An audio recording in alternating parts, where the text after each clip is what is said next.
Hello mga bestie, this is your bestie Ala and welcome to my mini vlog. Hi guys! So ngayon nga po pala inaya po si Papa ng kanyang katrabaho na magnguha ng mga gulay-gulay and fruits dito sa kanilang farm. So yun guys, yan na nga po pala ilang cut. Hindi ko na nga po na-videoan na nakakuha si Papa niyan. And yan na nga din po pala yung saging. Oh my gosh! Sumunod naman nga po pala kumuha kami ng dahon ng balubad. So guys, comment nyo sa comment section kung anong tawag sa inyo ng dahon na yan.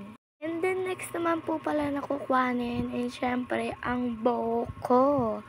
So guys, kitang-kita nyo naman sa puno ng buko ay hitik na hitik ang kanilang mga bunga. So yun guys, hindi ko na naman na-videoan, nakakuha na naman si Papa niyan. And nabalatan na rin nga po pala ng katrabaho yan ni Papa. Diba? So cleanliness.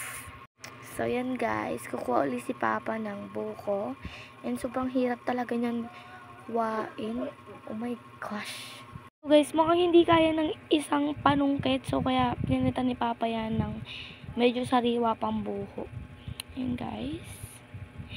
Tagal. So yan.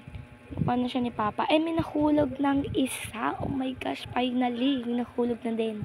Ayan guys, kinukuha na nga po pala yan ni Papa. At yan nga po pala lahat na nakuha namin ng dahon ng balubad. So yun guys, kumuha din nga po pala kami ng gabi. And of course, yan siguro ang uulamin namin mamaya.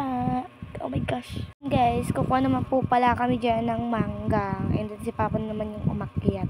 So guys, super ganda nga po pala dito kasi sobrang daing ng mga prutas na pwede nyo makain dito. Diba? Hindi nyo na kailangan bumili.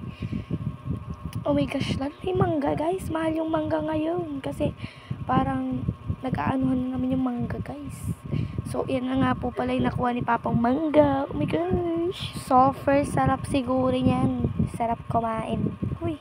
So yun guys, hindi ako nakapag-video sa pagpa-uwi namin dahil galing akong school. And yan nga po pala lahat na nakuha namin. Look at super dami. So yun guys, hanggang dito lang po pala ang ating video. Thank you for watching. Bye bye!